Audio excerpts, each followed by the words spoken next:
Welcome to No Holds Barred, the official podcast from the main Mark Murph YouTube channel. Joining me is my esteemed co-host, making his return to YouTube under a new name, however. He's not going to go ripping guys on YouTube. He is Y2 Jane. But Y2 Jane, how you doing, man? You excited for this? What's up, bitches?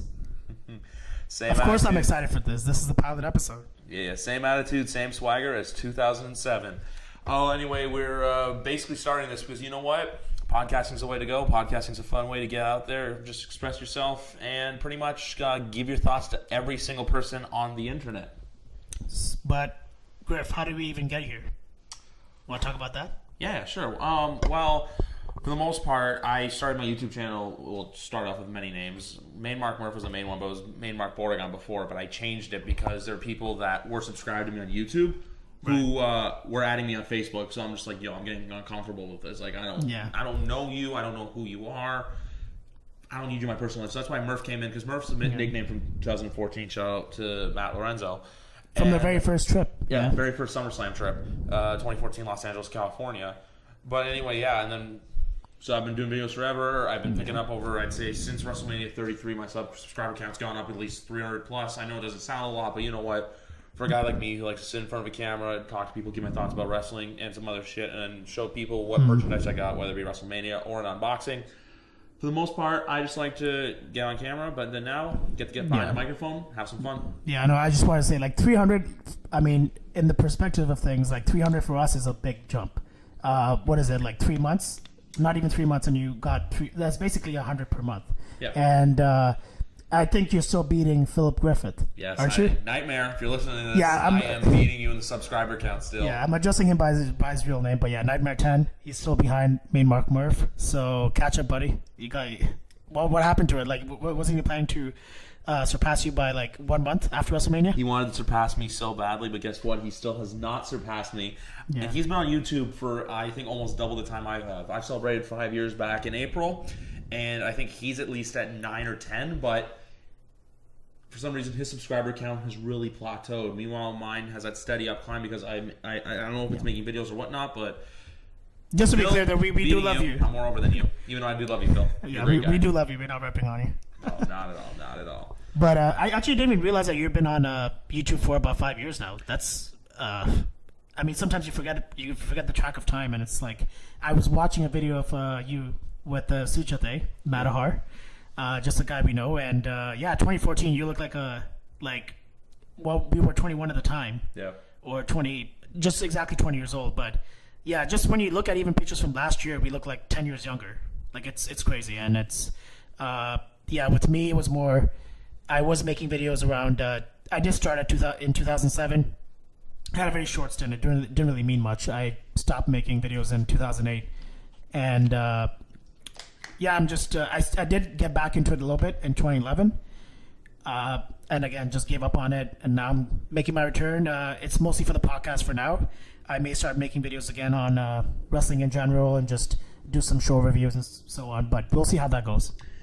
Yeah, and even I started, I believe, about a week after WrestleMania 29. I saw a lot of people's. I saw Ravi's. I saw, I think, Breaches, the Boston Brothers, a few other guys, and I just decided to get on and do it myself. But no, that video you're talking about, Sachate, I mainly was doing just random videos. But then once Total Diva started in July of 2013, those videos took off. Those and unboxings were significantly over between 2011 to about 2013, 2014. Those were the videos that everyone wanted to watch. Unboxings, it seems like whatever. It's you got stuff, but then at the same time, it's cool when you see people who got product X, when you got stuff, whether it be a title, whether it be a shirt, whether it be whatever the hell you got. And even Merch Mania. Merch Mania is something crazy because you go away on this trip, and even for the people who aren't there, that's why Mania vlogs are the best, because you get, I know I'm combining stuff, but it's what I do best. But anyway, with the Merch Mania vlogs and even the Merch Mania trip and whatever, I'm saying Merch Mania a lot, people feel connected to you in a way. That's why the golden age of social media, no matter what the platform is, people still feel connected to you. People, even if you can go on my Instagram or even yours, when they saw us in New Orleans, or even me with Dallas and Orlando, they can still feel like they're at WrestleMania just because they see our photos. Exactly, and especially the day in the lives. Don't forget that one. Yeah. I mean, at first, to be honest, I never really got the point of those, but after watching some of them and just seeing how because as someone like me who sometimes forgets key moments. I mean, every now and then I don't remember exactly what happened. Just having it all on video and just going back and watching it and all the fun times and everything, like especially with a great trip like WrestleMania 34, which was an awesome trip. It's always good to just go back and feel the nostalgia and look forward to it. It's the best time to watch it is, I guess, February, March, getting ready for the next WrestleMania. So WrestleMania 35, I expect March time, Griff's probably going to be watching all of those throwbacks. Oh, so believe me, like between after the Royal Rumble till before I left New Orleans, I was binge watching everyone's. I was watching the little Runzos back from like Dallas, Orlando. I was watching BTBs. I was watching Ravies. I was watching. Oh, who else was there? There's a few other people's out there that I was literally Googling day in the lives for WrestleMania just to see other people's, that like some people who may have 20 subscribers, people who have other subscribers. Another person I watched actually who's just getting back on YouTube's Hassan Slakester. Basically, yeah, but even like New Orleans too, like I was going back and watching some of the vlogs and just being like, holy shit, that happened or this happened. I'll only partially say that too because I was pissed drunk on Bourbon Streets for some of them. Yeah. But no, for the most part with those vlogs, even too, like you're saying, like that, there's certain things that you just remember where you're like, holy shit, that happened. But even though, the weird thing about everything is I don't go back and watch my own stuff. I only watch it back when I'm editing it. Yeah. I don't watch it back when I'm editing it. I'd rather watch like someone else's vlog to see like their perspective of the trip because I saw the perspective of my trip through my eyes. Like even sure, like for example, the first night we were there, Lorenzo's, their vlog was 43 minutes. Mine was 9 minutes. I remember they were saying, oh, you only recorded a minute on Bourbon Street. But like at the same time too, I was soaking in the atmosphere, soaking in the environment. For as much as I love recording, sometimes too, you just got to put the camera away and just be like, you know what? Yeah. Enjoy the moment. And that's why I feel like for someone like me, I'm probably not going to be ever that good at day in the life videos because as much as I do like to take pictures and maybe snap something and takes a couple of videos here and there, I don't really record. I'm not going to record like 5 minutes, let alone 9 minutes or 43 minutes of it. It's just going to be too much on my phone, and I feel like I'm not really getting, if I'm in New Orleans or like anywhere and I'm just I'm looking at everything through a camera, I don't feel like I'm really there. You know what I mean? I feel like I'm still missing out on something and just like you said, soaking in the atmosphere, just being on Bourbon Street, and just the fact that you like we talked about earlier, amongst each other, we've talked about this. When I was on Bourbon Street and I was on this balcony for a restaurant, and just beside me the whole time for like about a good 5 minutes, there was Liv Morgan, and I didn't even realize that. The Swamp, I believe, is what it was called. That was probably one of the greatest nights of my life. Was it the Swamp? Yeah. Yeah. And actually, it's funny because that's a fitting name because guess what happened right after I noticed Liv Morgan? I saw Bray Wyatt and JoJo just standing just about, I would say maybe like 10, 15 feet down from me. And they were there for a while too. And I didn't even realize that people were marking out for Bray Wyatt. And I was like, wait, that is actually Bray Wyatt with JoJo. He's pretty open about his relationship with her. And fun fact about Bray Wyatt, he does not like to be video recorded or taken pictures with or taken pictures of when he does have alcohol in his systems. I remember Alex went up to him and asked him for a photo. Right away, he's like, nah, man, not right now. When he had a buzz going on, everyone up there literally was having a good time, because when you get wrestlers in that chill environment, there's two things. One, they're having a good time, and if you can get their trust, it's fine. Like I remember we were talking to Liv on Bourbon, and someone went up to them with someone within the vicinity, like there was a video camera, and I remember they like kind of silenced out, because I feel like in that environment too, they are vulnerable because they feel like, right, oh, I gotta watch my reputation because of what I am. I don't want people going on the internet and seeing videos of me while I'm intoxicated. So I like, if you want to make it out to seem like Bray Wyatt was being a dick and not being like there, but at the same time you can understand, look, the man's out, he's having a fun time. Yeah. Respect the man's privacy. Well, I mean, especially like it was already bad enough with how things were with the whole accusing people wrongfully for all these things, and after what happened with Enzo Amore with that one chick in Phoenix. Yeah, you got to be careful. Like I don't blame Bray Wyatt at all for not wanting to be recorded while he's drunk. You never know what someone's going to record you while you're saying something and twist it and make it one of those sound bites, and he can say one word and it just can come off very wrong. So I completely agree with it. I don't mind it. I mean, if I was a wrestler, I probably would be careful about it too. But you know what I really liked about it is that he is a heel. He is supposed to be a bad guy. So. And I kind of miss the kayfabe days too. So when I see, like for example, Velveteen Dream, he was on Bourbon Street. Sorry. Are we gonna No, it's all right. We'll take sorry, it. guys. Literally hang up and press the just like hang up button.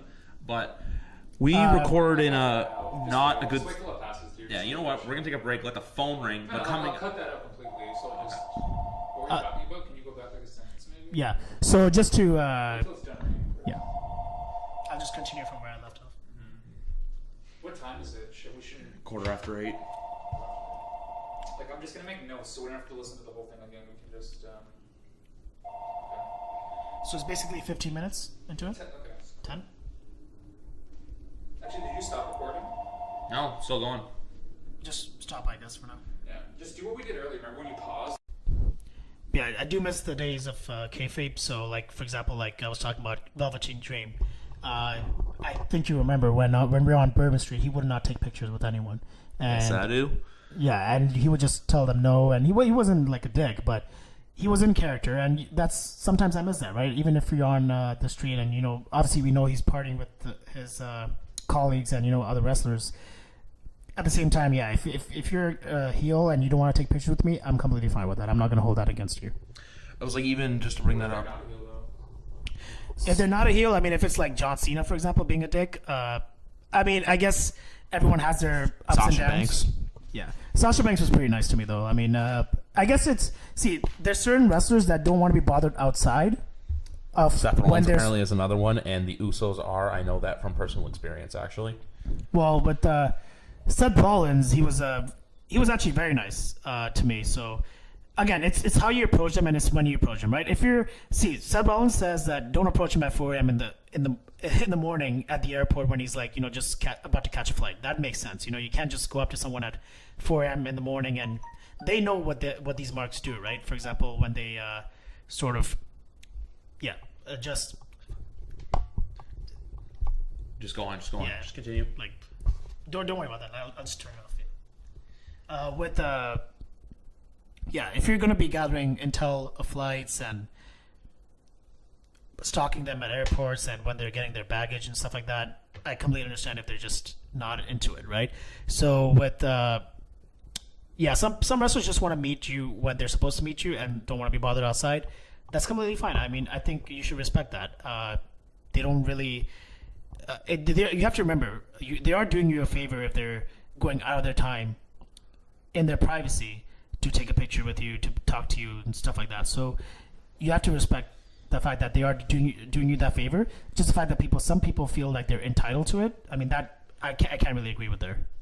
Can't really agree with that over there. So.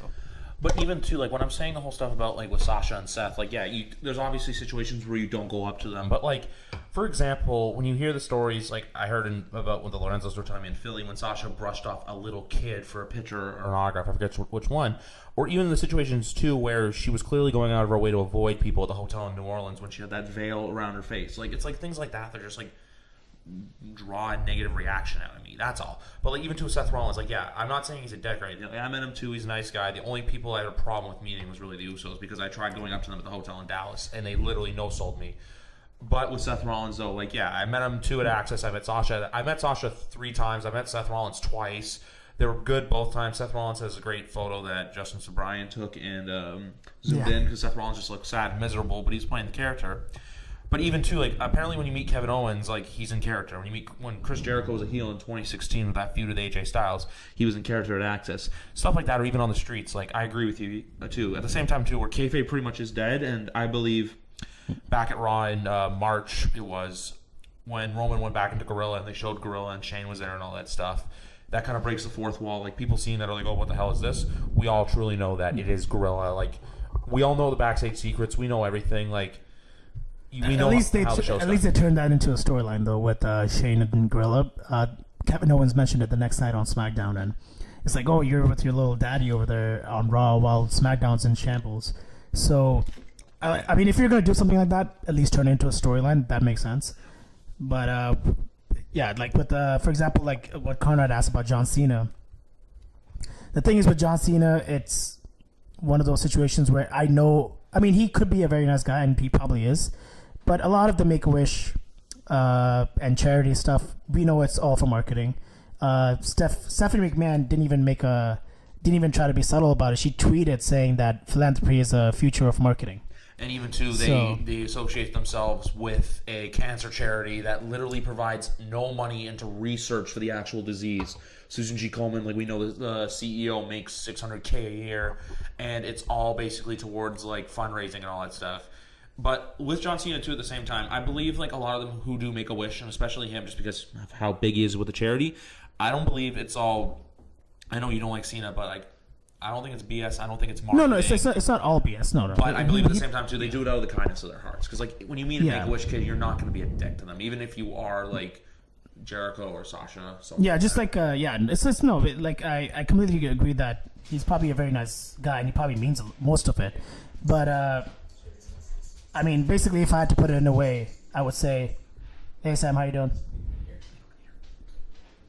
Sorry about that. But, yeah, no worries. Yeah, all I wanted to say was like, okay, let's say he's granted 600 wishes, right? Probably meant 500 of it, and probably 100 was obligatory, right?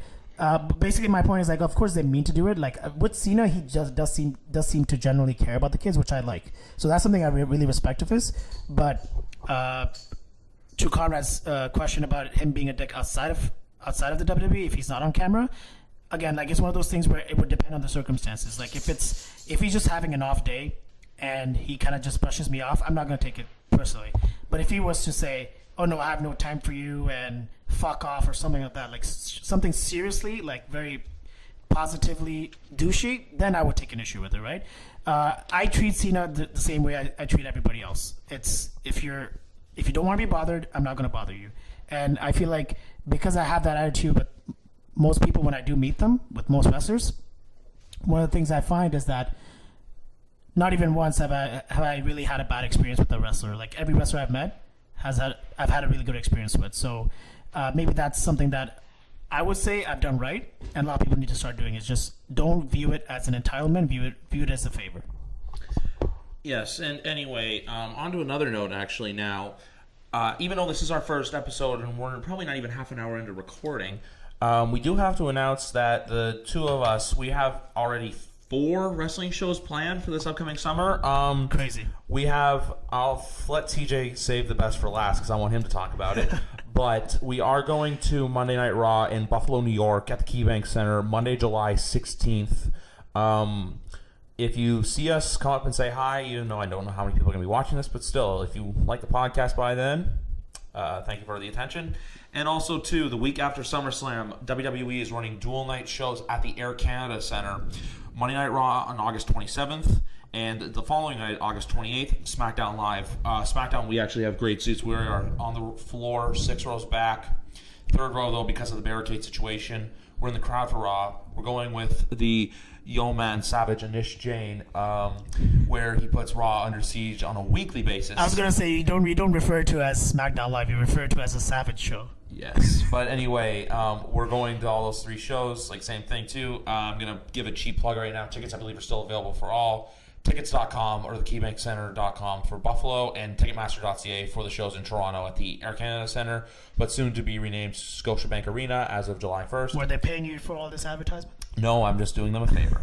But the best show we have on Sunday, July 22nd, there's another show, and for that, I'm going to hand it over to Y2 Jane. Yeah, we have front row seats for the biggest event of the year, actually bigger than WrestleMania, and it is Slammiversary 16, which I believe is actually the 14th edition of Slammiversary. I may be wrong about that, but maybe they skipped some numbers or something like that, because I believe the first edition of it was 2002 or 2003.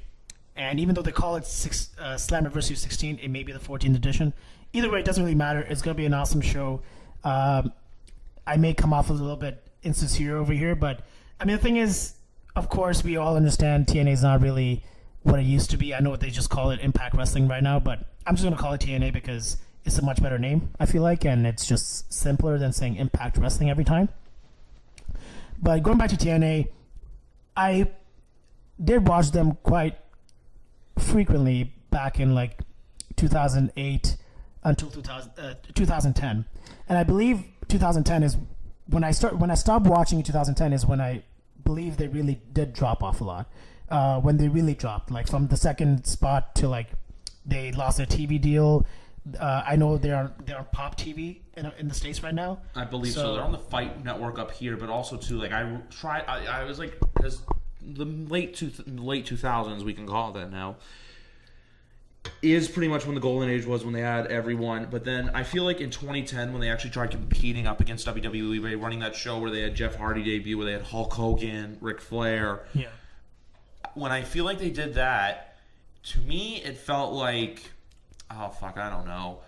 Like you're trying too hard. Like when you're trying premature? too hard you're premature and you're trying to compete against something. You got to be your own brand. Look at NXT. Even though NXT is WWE affiliated, and also better example, ROH. They do not go up against WWE. They're just out there to prove themselves as their own. And even though I'm not the biggest fan of ROH, and I'll admit that. I'm not like a Bullet Club mark like a lot of people I know. Still, what they're doing for All In, I have to admit, is great. Like, think about it. 3 guys are setting out to perform a show in front of 10,000 people, where tickets for resale for the floor were going for $1,000. That's pretty goddamn impressive, in my opinion. Yeah. Even though I know you do not like the Bullet Club, I still think it props to the guys. Yeah, the thing is with competition, it's always good. That's what I like. You know, it doesn't matter if I agree with the people, if I agree with the company.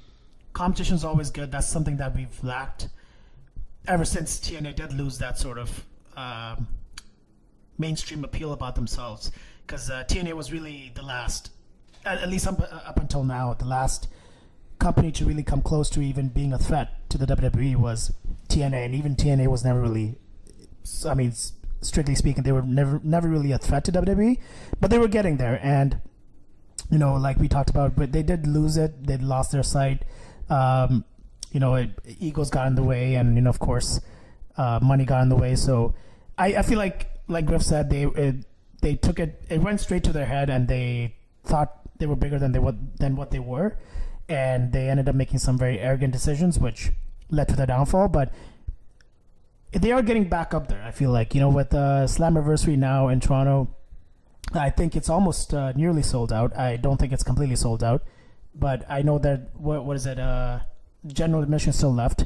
So general admission tickets are still left, but floors, everything is sold out, which is very good news for them. And they were, I know that the press conference went really well. Austin Aries merged the titles, the Grand Championship and the World Championship, which, from everything that I, you know, and of course it's very little. I don't follow TNA completely, but I do follow them seldomly here and there. The Grand Championship was not really being defended at all anyways, and it was basically a useless championship, and they did merge it. So I mean, whatever. I mean, I don't know if it really makes sense to merge a mid-card championship with the World Championship. I never got the concept of that, because even back when in 2002, when Triple H merged the Intercontinental Championship with the World Heavyweight Championship, it didn't really make sense to me. But either way, I just hope they don't reintroduce another title. If they are going to bring back another title, maybe bring back the TV title. The issue with the Grand Championship was that I give them credit for thinking outside the box, but with all the rules and making it all like this UFC type, MMA type match, it doesn't work out. And maybe something they can retry down the line if they get the name back up. But yeah, I'm pretty excited for Slammiversary. We do have front row seats, and it is at Rebel. Rebel is the largest entertainment complex, not only in Toronto, but I believe in Canada. I believe you're right. Is the former Sound Academy. Yeah, it's a former Sound Academy. If you're from Toronto like us, it's a really good spot to have fun at. So what I was telling Griff and what I was telling some other people is that even if you don't care for TNA at all, it's going to be wrestling there, and you're going to have a chance to have fun, get some bottles, get some drinks. It's going to be a nice atmosphere, so you can't really go wrong with it. If you don't really care about TNA, at least get general admission, right? It's still going to be a lot of fun, and I'm looking forward to, I don't know if, have you been following some of TNA recently, Griff? It's more or less I know the matches that are going to be happening for TNA, but I don't really watch that much of it. But you know what? Like you do with a lot of movies, or sometimes when someone says a movie's not good, or if you go on a Tuesday, I'm going to go into this show with a completely open mind. I'm not going to go into it like WrestleMania 34, because honestly, I walked into there expecting a fantastic show, and I was actually let down with a few of the matches. AJ Shinsuke, or even 2 years ago with Brock and Dean. Might blame Brock for that one. But with this one, like look at the matches right now. Austin Aries versus Moose. Like I know both guys can perform. Moose is a bigger guy, but he's entertaining as hell. When I've seen like I remember the first time matches. I remember the first time we saw him. The whole I don't know if he still does it, but the whole Moose fist pump when he's down. the fist pump down while he's walking down. Actually, it was supposed to be I thought Austin Aries versus Eli Drake, but I guess something got changed over here. I believe it was because it's going to be Eli Drake versus Scott Steiner. I'm pretty sure. So I may be mistaken about that, but they have a storyline going on right now. So. And also the match I'm looking forward to on here, I haven't seen either of these women compete, but Su Yung versus Madison Rayne. I've heard nothing but fantastic things about Su Yung. Actually, Rich Swan's I was going wife. to say, yeah. And Madison Rayne, I know, has been around for quite a while, but even to Johnny Impact, Johnny Nitro, Johnny Morrison, Johnny Wrestling, actually wrong, Johnny Wrestling guy goes on a roll there, versus to be announced. But you know what? Seeing him's going to be good. He's always had a great shows. And also, the same thing with Taji Ishimori. Same thing. I haven't seen anything from him, but like, you know what? I'm going to go in with a completely open mind. I'm sitting in the front row. I'm going to be right there. I'm going to go in and have a fun time because I'm going with you. It's the two of us and Mark Halian from SNWO, Titty Thrower Upper. But what's it called? The three of us were there. We're ringside. We're going to have fun. And also, while we were doing this, I did check because tickets. Actually, it's weird. You buy them from the TNA shop. You don't buy it like Ticketmaster or anything. It's through TNA's. It's the Impact shop. I guess it's cheaper that way. That's why. Yeah, and also too, the dumb thing was they charged American pricing for a Canadian show, which I found to be really stupid. Yeah. But because our tickets ended up being like, because of the exchange rate, they were like $40 more. Like it was $175 in total, right? it was like one. So it was like for the three front rows, it was like $500. Yeah. But yeah. By the way, the third person is Justin, who's sitting with us. Yeah. So it's the three of us. Is it literally the first row? Is it the second row, or is it? We are literally because I think first section B, basically right? where they walk at. If you watch it from a WWE perspective, let's go for the SmackDown Live perspective. We'd be sitting right behind Tom Phillips, Byron Saxton, and Corey Graves. Let's just put it from that perspective. That's where we'll be sitting. So we don't have the seats that the Marks always have in the front row, where it's like the camera side. You know, the guy who wears a green smiley shirt, and the guy with the long hair for Raw and SmackDown. Yeah, and all the no, pay-per-views. I'm not a tool like Simon. But no, shots fired. Yeah, they're going to be at the shows next weekend. We already know that, which we'll look forward to that. That will be our second episode, dedicated totally to NXT TakeOver Chicago, and then we're probably going to do another one for Money in the Bank because we're going to go on for a long time. But with those, no, they were only available because TNA was doing a package where you got tickets front row for Slammiversary, and then also the Monday and Tuesday of that following the next day. That's the VIP package, right? Yeah, the VIP package, which was like $400 ticket.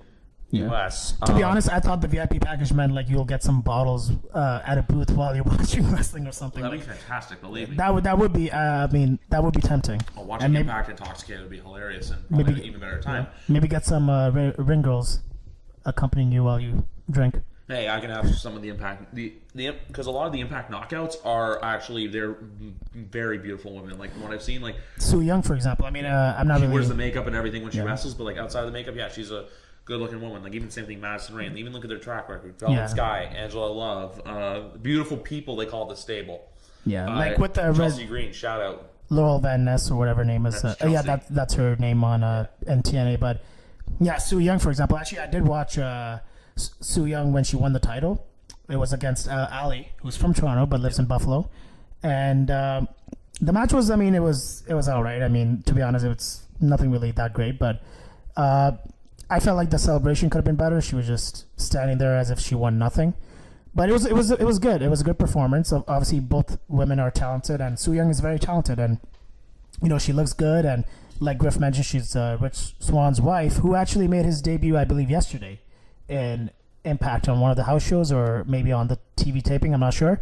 I believe it was a TV taping. He also was at Major League Wrestling a little while ago, but. I feel like we should. By the way, did you see Rich Swan's new hair? Just want to throw it in there. Not a fan, to be honest. I like the whole. I like the. He looks like the male version of Sasha Banks.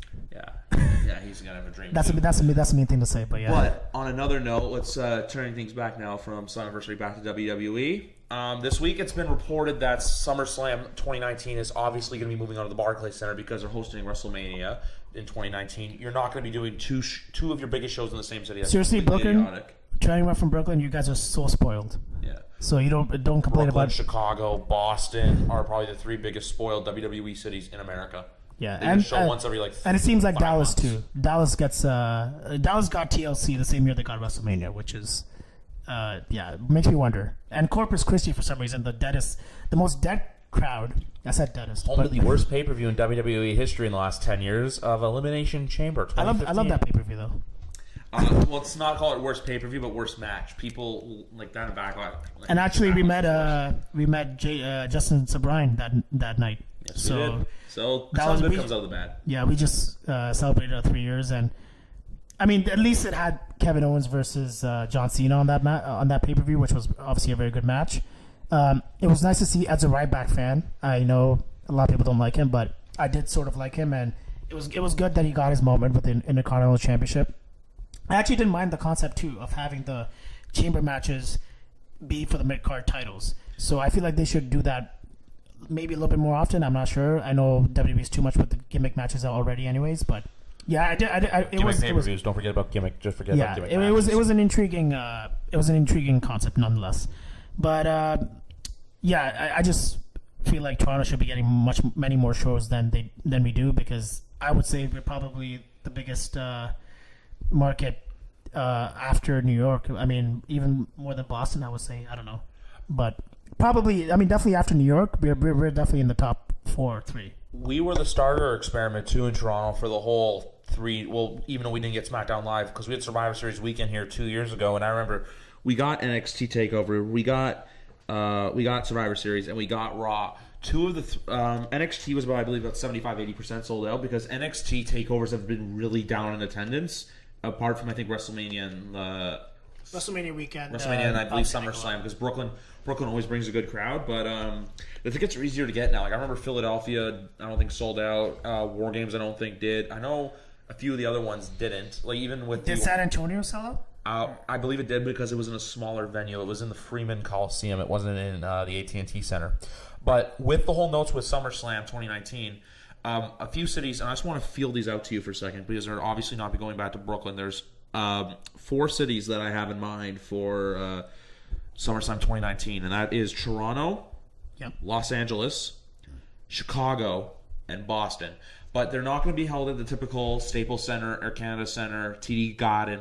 I'm going to give the Boston accent there a run, or the Allstate Arena. Yeah. I think that they should move into more of the The mid-sized stadium. baseball stadiums, or even I'd say MLS, but MLS are a tad too small. And also, the only cities in that which one have proper MLS stadiums, I think the hold the show would be Toronto and BMO Field, because a lot of the other ones only do hold 20,000. For example, Yeah. Chicago has I forget the stadium's name, but with a fire play, LAFC and the StubHub Center, and then Boston doesn't even have a stadium. They have Gillette Stadium, but that's 40 minutes outside of downtown. So go to like It's Fenway in Park, Foxborough, right? Dodger, Yeah. Wrigley, or the Dome. You'll sell them out 100%.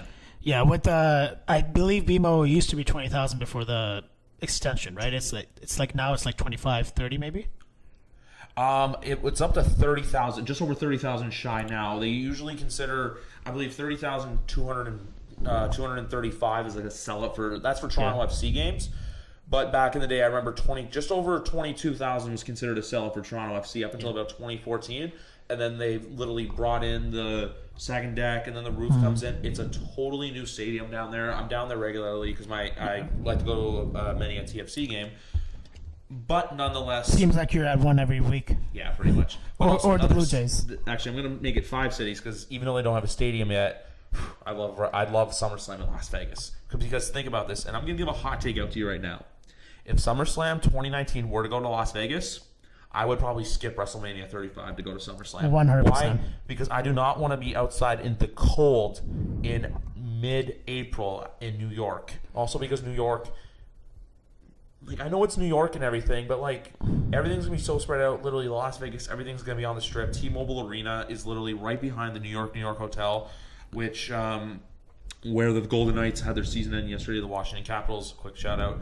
But yeah, like think about it too. With the shows on the West Coast, you're done by 8 o'clock, Right. 8:30. And that's a big advantage. Like I loved how we were done early for SummerSlam in 2014. It's still light outside, and you can still go out and have fun. Especially in Las Vegas, baby. Especially in Las Vegas, I was going to say that. Yeah. So with, I believe BMO used to be 20,000 before the extension, right? It's like now it's like 25, 30 maybe. Especially in Las Vegas, baby. Las Vegas, I was going to say that. Yeah. So, with, the thing is with this year too, I believe WrestleMania 35 is going to be on April 7th, 2019. That is correct. Which is, the reason I remember is because that was the same date that WrestleMania 29 was on. It was April 7th. So it's going to be the same date for the WrestleMania in the same stadium. And April 7th in New Orleans, it was snowing in New York.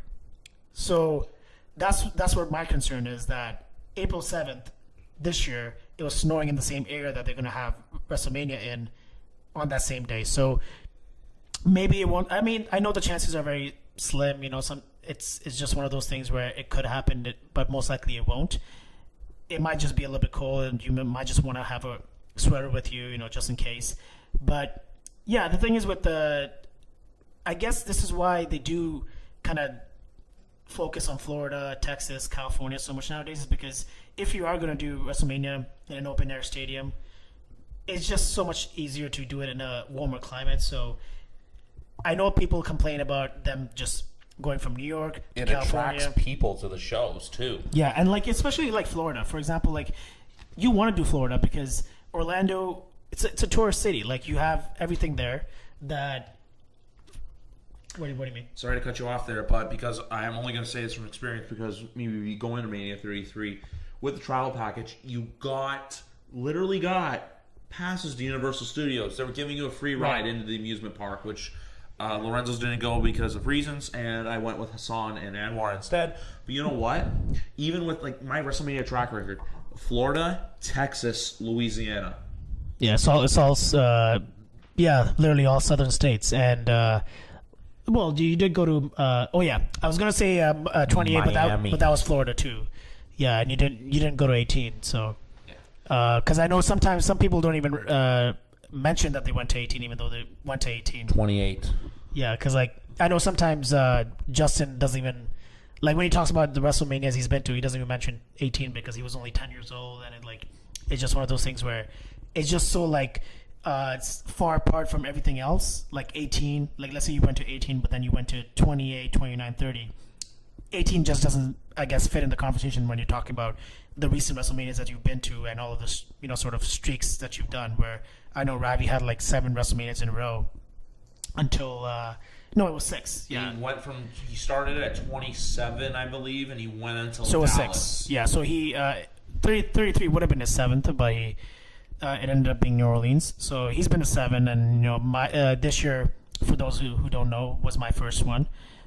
Griff's was his 4th. This year was my 4th WrestleMania. That is correct. But yeah, like actually one of the things about the SummerSlam cities that I wanted to talk about was that they rumored it to be like, look out for vacation cities, right? Which Las Vegas could be that, of course. Los Angeles could be that.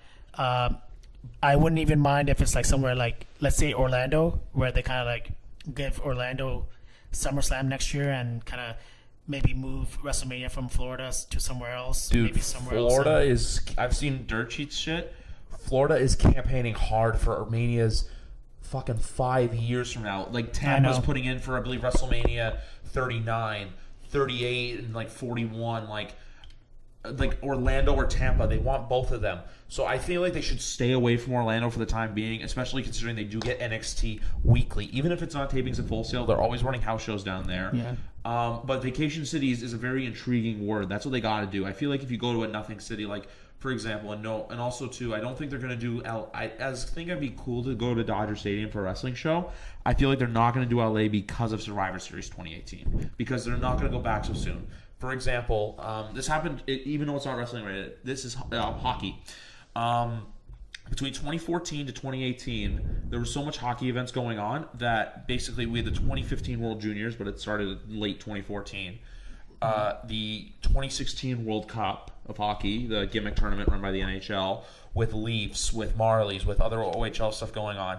And then when it came time for the 2018 World Juniors to be hosted in Buffalo, attendance was terrible. They couldn't even pull in 10,000 people for a Team Canada game, which at the Air Canada Centre was selling out. So I feel like if you keep going to the same markets too, for as much as people do love WWE, the local fans are going to get tired of, not get tired, but it's going to be like, Well, it's also very expensive. That's the like other thing too. Yeah. The money you're pouring into these shows, like WrestleMania, you're spending 4 figures minimum unless you're going upper level with every single ticket you get. You're staying at the cheapest hotels. You're not doing anything fun.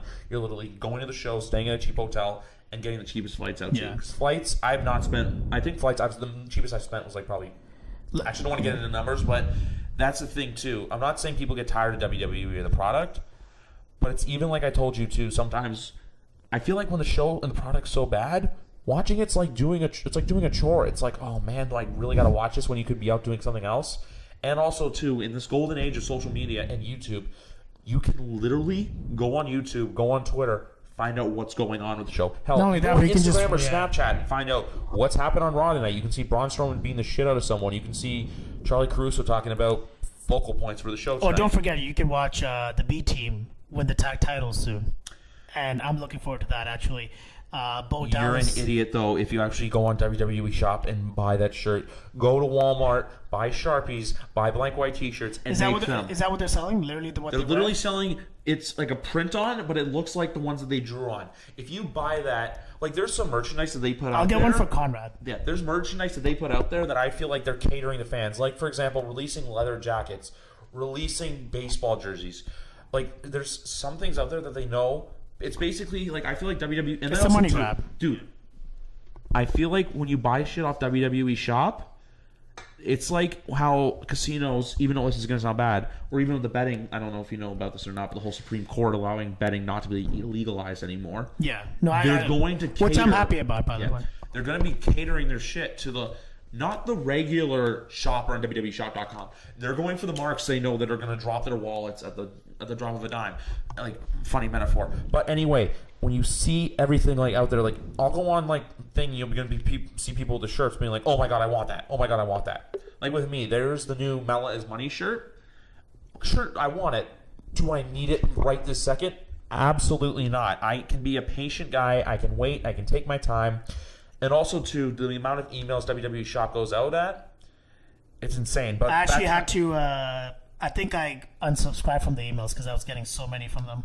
My dad So- ordered like a couple things for me for Christmas a few years ago, and he literally had that like be like, "Yeah, how much often are they emailing you?" I'm like, "Yeah, sometimes you get it twice a day." And even like when I see stuff for Father's Day, I'm like, "I'm not buying my dad something off WWE Shop for Father's Day." He's not like my dad like likes the product and stuff, but he's not a fan. Which are there? Is it just It's the one on the top left corner right there. This it's one? the one with the cheetah print and the gray writing. this? Is on the it. new one? Because it seems pretty old. That's a new one. The one next to it, there's the one with her in the middle, with I believe it says Fabulous. And I then mean, there's also I the would get nerds. I would get the shirt if it came with Carmella. Yeah. That's another podcast for another day. The woman who beat Charlotte Flair twice, not just once, but twice at WrestleMania. That's the one shirt I don't want. The moonwalking trash talking. I don't really like it. Yeah, I wouldn't get that. Like if it's something like the Mella's Money shirt, I would get. This white one, I don't like the white one. I think that's a gimmick. That's Probably a like fan custom- concept shirt. Yeah, that's a custom one, and that Miz shirt was awful. That the A-lister one. Whoever runs our graphics department needs to get fired, and they You know need to what- like hire. They need to hire Pico because he would go in there and do 1,000,000 times better than half their designers do. I feel like they're half-assing it with a lot of their designs because they know it's like People will just get it. Anyway. You want to know why I brought up the gambling thing earlier? Why? Because casinos probably won't admit to this, but they don't cater to the person who's going to go in there and spend a little bit of money. Oh yeah, of course. They're going to go in there and want that compulsive gambler who's going to keep spending until they're broke on their ass. Meanwhile, WWE Shop, they're going to go after the people and they're going to release stuff like for Sasha Banks mark, or even at the shows when you see a $50 Rey Mysterio mask, they're going after the kids who are going to go, "Hey mom, hey dad, I want that, I want that, I want that." Before you know it, $100 is pissed away from your parents' wallet. That's why, like, the only time I don't let that self-control get out of my head is WrestleMania. Yeah, they were doing. I believe recently because I saw the commercial for it after Raw or SmackDown. They were doing a sale, weren't they? For like 40% off whatever you order right after Raw. the only sale they get me with, and they have it going on today, and I'm like, stop it, is the buy one, get one for $1 shirt deal.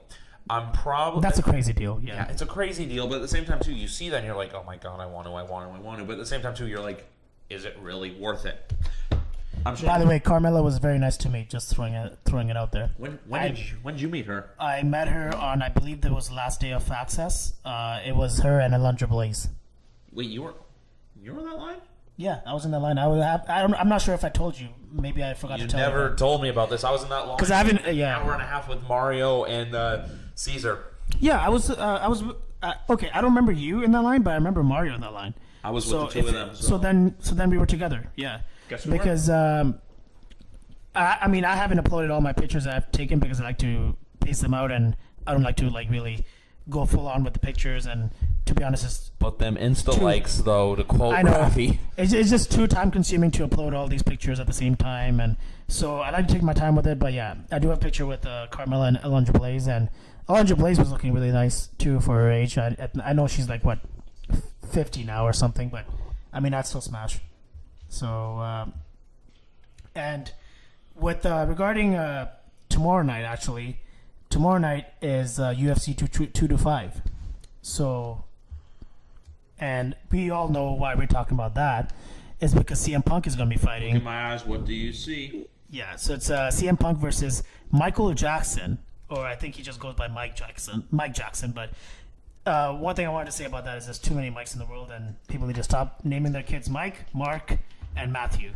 You know why? No offense, Matthew, but yeah. Yeah, we do have a bit of a studio audience here, but we've been told them to keep quiet during the recording.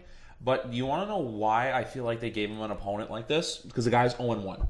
It's exactly the same record as CM Punk, yeah. And the thing is, like, It gives him a shot to win. They're not going to make him look bad in Chicago, even though if he does go out there and lose. so imagine that. Like, if CM Punk does win, Michael Jackson, for him, is going to be literally like, I mean, he might as well end his career because he's going to have a guy who is a wrestler for the most part. I know CM Punk says that he had some, I believe it was some Muay Thai experience or something in the past or something. I know he has some MMA experience, like very tiny bit. But to have a guy from the WWE who's also a lot older than you just come and beat you after losing the way he did to Mickey Gall, who obviously was not a fit opponent. I don't think he should have ever faced Mickey Gall because I know Mickey Gall called him out and everything, but Mickey Gall was also way more experienced than him and had a lot more of a fight record than him. Exactly, and that's why I don't think he should have gone with Mickey Gall. But anyways, like, yeah, if he's gonna go 0-2 now, and I'm talking about Michael Jackson, if he's gonna go 0-2 now, and his second loss is gonna be to CM Punk, it's gonna be very bad for him. So for the guy's sake, I hope he wins. I am a CM Punk fan to a certain extent. I mean, by that I mean, like, I liked him when he was wrestling, but now that he hasn't wrestled for God knows how long, well, it's been over 4 years, I don't really keep up with his life much, and I know he's a private guy anyway. So, I guess what I'm trying to say is also, like, when it comes to him and UFC, I don't really care if he loses. So for Michael Jackson's sake, I hope he does win. And CM Punk doesn't really need to win. I know even if he does lose this fight and his UFC career is over, he's a guy who's saved a lot. He has a lot of money, and he's writing comic books. He can do so many different things before he has to resort to coming back to wrestling. So he doesn't really need. I feel like Mike Jackson needs to. For his sake, I feel like he needs to win more than CM Punk does. But you know why I feel like Punk in a way does need this win? Why? Because it's going to stop all the rumors about, are you done with the WWE, which obviously is, are you going to be at All In? Would you ever come back to wrestling? If he goes out there tomorrow night and wins, no matter knockout, submission, or decision, which if he's going to win, it's probably going to be a decision unless Most the man's likely. developed a punch, because some of the stuff I've seen, not good. He's going to go out, if he can go out there and win and prove everyone wrong, then probably the rumors about, hey, are you going to be at All In, are going to die down significantly. If anything, make an appearance, sure. But if him potentially wrestling All In, tomorrow night's a big difference. I think even if he did lose, though, he's not going to wrestle at all, and I think the chances of that are very slim. Mostly because I look at, and maybe I know he hasn't. I'm trying to read his mind over here, but CM Punk to me strikes the kind of guy that if he is going to do something, he's going to do it on the big stage. So I know All In, he has friends there, and I'm not trying to diss All In or ROH, but it's not WWE at the end of the day. It's a typical Raw crowd at most, 10,000 don't people. piss off the 9,000 something virgins that are going to be in the crowd that night. Yeah. You don't want to do that, and all those keyboard warriors coming out of the basements for a weekend in Chicago. I mean, if you are listening to this and you might get offended. I mean, just remember the podcast is called No Holds Barred, so you already got your warning over there. But going back to CM Punk, the thing is, yeah, if he is going to wrestle, I feel like he is going to wrestle in the WWE again. It's not going to be for ROH. And I know there's a video where he said, I'm not all in. You know, that's probably just playing up with the marks. And he's probably just going to be there signing. Causes rumors. Well, he is signing, right? I know Ravi got a ticket for that. He's going to be appearing at Pro Wrestling Tees or 1 Hour Tees. I forget what the name of the actual shop is because Pro Wrestling Tees is the website. But basically it's the Ultimate Mark Heaven shop in Chicago where they sell so much wrestling merchandise. Actually got a lot of good stuff on there. So does that have to do with All In, or is that just a separate event? They're doing it because it's All In. It's like having Stone Cold Steve Austin doing that thing at WrestleCon because why? WrestleCon, they right, know yeah. people are going to pay them. It's like they have Punk coming in. Why? Because they know that store's going to make a shitload of money. Think Exactly. about it. It's You're in going to go Chicago. there. Are people just going to go there, shop, not shop? Let's get my facts straight. Are they going to go there, meet Punk, and leave? No, they're going to go shopping. They're wrestling fans. Wrestling fans, we have a bad habit of emptying our wallets like a gambling addict does at a casino. Yeah, just look at the WrestleMania Superstore. I can drop $200 in that store easily. I've seen people drop thousands in the Superstore at one time. Right. I mean, I know one guy that I'm not gonna name him, but he told me he dropped about $650 that one day when the first day of the Superstore. So it's just, yeah, people do go all out with concerning CM Punk coming back to like the questions about him coming back to wrestling. I feel like with him, it's always going to be around. You know, ever since he's left 2014, there's been so many ups and downs where it's like, it seems like he's going to come back, seems like he's not going to come back. And the thing is with his fans, and I'm trying to be nice about this, he does have a very rabid, sort of obsessive fan base. I know that can be said about a lot of different fan bases, but you see it. You notice that with him, it's a little bit more crazier than the usual. Like, for example, Stone Cold or John Cena, you know, they all have their really hardcore fan bases, but it's not the level of CM Punk. Like with CM Punk, it's like some of his fans just can't, like... Money in the Bank 2011, look at that. Well, no, I'm not talking about even that. I'm just saying, like, some of his fans literally... You would think they have CM Punk's poster on top of their ceiling when they go to bed at night, and they probably, you know, rub one out to him, because the way... literally, like, the guy is worshipped by some of his fans, and I feel like no matter, even if he wins, and he has another fight set for UFC next year, and he signs like a 10-year deal with UFC, you're still gonna get those questions. You know, like, I know Aaron Rift on OTQ, who I do watch, he still gets all those questions every month, basically, about CM Punk coming back. So I can actually, I'm gonna make a prediction right now. If CM Punk does win, and he has a longer, like, he signs a proper contract where it's a long-term deal with UFC, you're going to now start getting questions from CM Punk fans saying, oh, is he going to do like a Brock Lesnar thing where he's fighting for the UFC, but he can still do some matches in wrestling? So that's where it's going to move on to now. You know what I mean? I don't think the whole question about wrestling, about him coming back to wrestling, is ever going to go away. And also, too, with that whole thing about rumoring with, same with Brock Lesnar. Because, like, we all know that Brock Lesnar is going to fight in the UFC again. Why? Because Dana and Vince know that he's an attraction. Even though he barely shows up and is probably one of, like, his title run this past year has been ridiculous. Why do you need to be over a year with that title? And, like, as much as I don't like Roman, or I don't even have an opinion on the guy and I like to boo him, just give him the title already. Like, we know the Jinder feud. It's like bringing the Shield back. Especially after you hear about how he's still going to win it at SummerSlam anyway. Yeah, it's Seth Rollins, and then Meltzer comes out, oh no, it's going to be Roman. So guess what? You're going to SummerSlam, NXT TakeOver. It's going to be better. Yeah, and the thing is with Brock Lesnar, I mean, going back to that, just a little caveat on the title reign, I feel like if you are going to be a part-time champion, it should be something like what The Rock did. It doesn't have to be as short as The Rock was, which was only about 2 months, but... Rock was there every week or every other week. Look, yeah. Ronda Rousey, even though she's only wrestled one match, she's on television every week. The only time, I think she's missed a few. She missed one, I believe. She missed a couple on the road to WrestleMania, and she's missed one since WrestleMania, I believe. With Ronda Rousey, though, I don't actually mind her not be. I feel like she is. I'm going to sound like I'm contradicting myself over here because of Brock Lesnar, but, like, she's not the champion, right? So I don't mind her just showing up once a month as long as she's not the champion. Going back to, like, what I was saying about The Rock, yeah, if you're going to be the champion on a part-time basis, you want to make it maybe 4 months max. Don't be a part-time champion for over, what is it going to be, 16 months by the time SummerSlam rolls around. He's going to be champion for 16 months.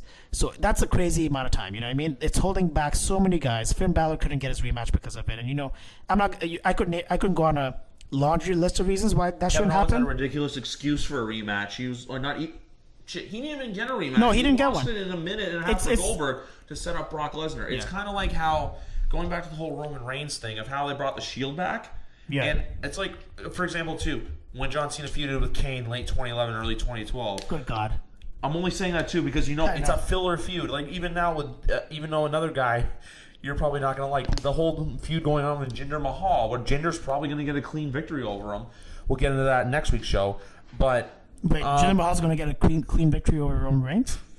they'll probably make it do. You know why? Because they're going to make him look vulnerable and weak, like you always have to do. It's like, look at it. They did it with John Cena. John Cena got the shit beaten out of him by Kane. He won that stupid ambulance match right before WrestleMania to make him look strong. So guess what? You're probably going to have Roman lose at Money in the Bank, win at Extreme Rules. Brock's going to come back, make Roman look strong. Yeah, I figured that's what's going to happen. I'm not sure if it's going to be a clean victory, but yeah, I mean, obviously they're going to give it to Jinder, especially because it's in Chicago. I think they'll just throw that bone to the crowd. I love when they troll the Chicago fans. Honestly, it's great. Well, I mean, I think they're going to give them what they want on that night. I think they are going to have Roman Reigns lose that night, and then Roman Reigns gets his victory at Extreme Rules, probably in a Punjabi prison match or something. I actually probably like no holds barred or a street fight. You know what? I actually that's what I hope happens now. Not that I thought about it. I hope we get a Punjabi prison match at Extreme Rules between Jinder Mahal versus Roman Reigns because I don't care about that match anyways. So it would just be funny to see it be the train wreck that it is going to be. So pretty much. But anyway, what I was trying to get to earlier is that they're doing stuff for Roman, and you clearly know it's filler for what's coming next. That's the point I was trying to get. But yeah, just imagine if they actually gave Roman the championship at WrestleMania. You could have had a really good rivalry between Rollins Reigns, but Seth Rollins versus Roman Reigns. With how hot Seth Rollins is right now, they could have easily done a babyface Seth Rollins versus. Those are the dogs. those are the dogs. I'm gonna stop. Yeah. Well, sorry about that one, folks. We are recording in a house with two very big, loud, barking dogs. They're doing their job because you know why? They're really good dogs, and that's what dogs are good for. But anyway, stuff like that's going to happen, guys. We're not perfect. We don't have a recording studio.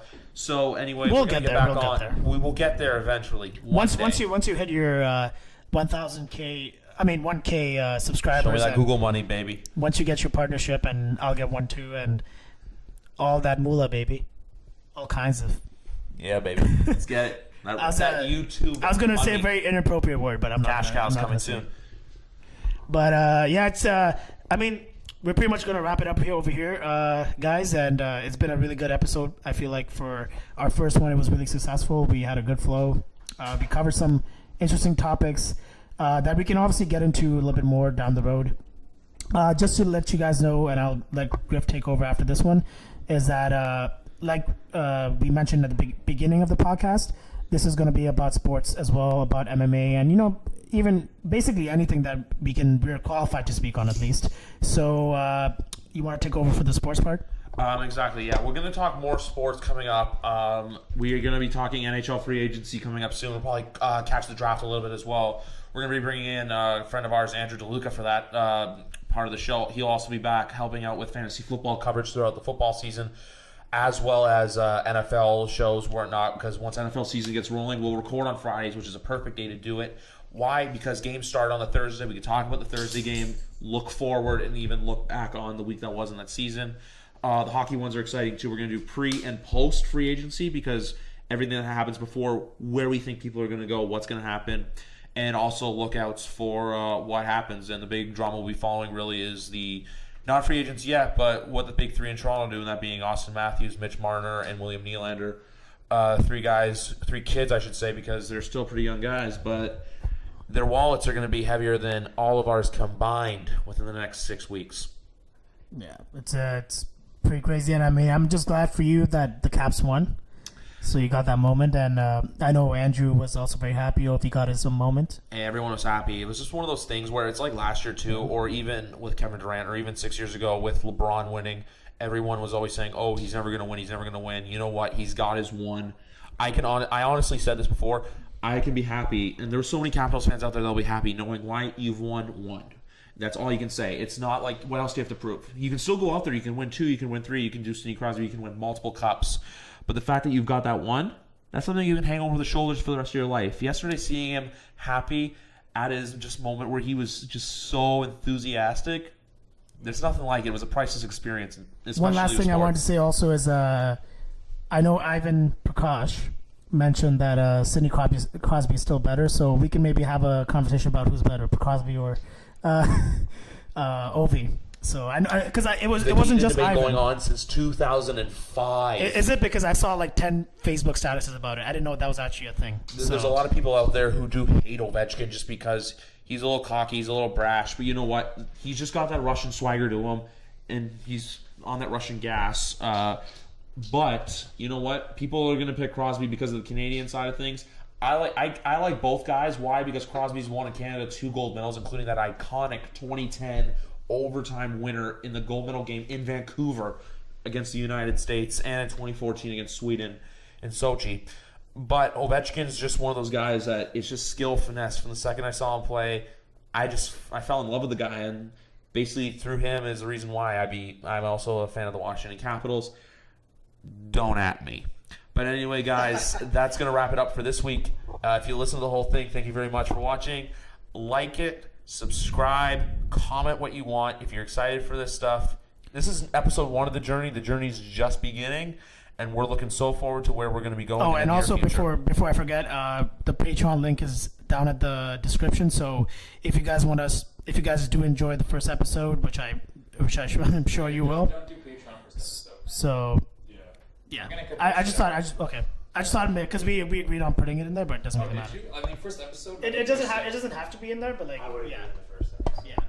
But anyway, guys, we gotta go. It's Friday, June the 8th when we're recording this. We gotta go watch and get ready for the. Yeah. Well, anyway, guys, if you listen to this whole thing, thank you very much for listening.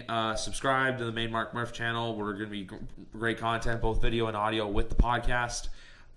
Subscribe because I'm trying to get that 1K. Comment what you want to see. And also, as always, thank you very much. And now we got to go get ready for the Steph Curry, Kevin Durant victory party, as hopefully the Warriors do sweep the Cavaliers tonight. But you know what? All I'm looking for is a great game of basketball.